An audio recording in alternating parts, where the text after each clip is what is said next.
Buenos días. Muy brevemente, para comentar en nombre del Grupo Popular cuál ha sido nuestra visión del discurso de la candidata de Luisa Fernanda Rudi. Es obvio que para nosotros ha sido un magnífico discurso que describe perfectamente la personalidad de quien mañana va a ser elegida presidenta del Gobierno de Aragón, un discurso riguroso, un discurso que mira al futuro, un discurso que genera confianza, un discurso de alguien que ha escuchado, ha oído perfectamente el mensaje de los aragoneses el día 22 de mayo, en el que la propia sociedad aragonesa demandaba un cambio hacia la excelencia, un cambio que sea capaz de contribuir a la generación de riqueza, a la generación de desarrollo, a la generación de empleo, en definitiva, y un cambio que se tiene que basar en los pilares del reformismo, del regeneracionismo, en definitiva, de la transparencia y de una vida política de la que nos podamos sentir orgullosos los políticos y todos los ciudadanos. Ese es el mensaje que ha trasladado la futura presidenta del Gobierno de Aragón, ese es el mensaje que ha trasladado la presidenta de mi grupo, Luisa Fernanda Rudi,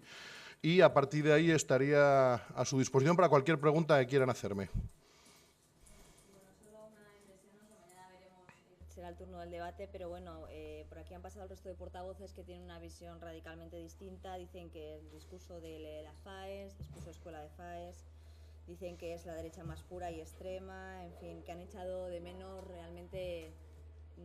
alusiones explícitas a Aragón que podría haberse escrito desde Madrid mismamente. Entonces, bueno, una opinión por parte del Grupo Popular. Bueno, yo creo que no voy a juzgar al resto de portavoces sus declaraciones, pero los mensajes que usted me dice son mensajes que se hablan ya en la precampaña, en la campaña, después del 22 de mayo. Me da la sensación de que eso sí que es un cliché que se repite, diga lo que diga Luisa Fernanda Rudi. Yo la sensación que tengo es que el discurso, no olvidemos que hablamos de un discurso que ha durado algo más de una hora, pero no ha durado ni 15 minutos, pero tampoco 4 horas. El discurso tenía que tener un equilibrio entre la filosofía política del futuro Gobierno de Aragón, y eso está clarísimo, ya lo he dicho antes, se basa en el reformismo y en el regeneracionismo, en convertir a las Cortes de Aragón en el centro de la vida política, en la búsqueda de la excelencia, en la generación de riqueza para la creación de empleo, y un discurso que ha tenido muchas medidas concretas en cada una de las 5 palancas que la candidata ha citado. Obviamente no pueden estar todas, pero tengo la sensación de que las críticas que ha habido, esas sí que son de manual, no de FAES, quizá de alguna otra fundación.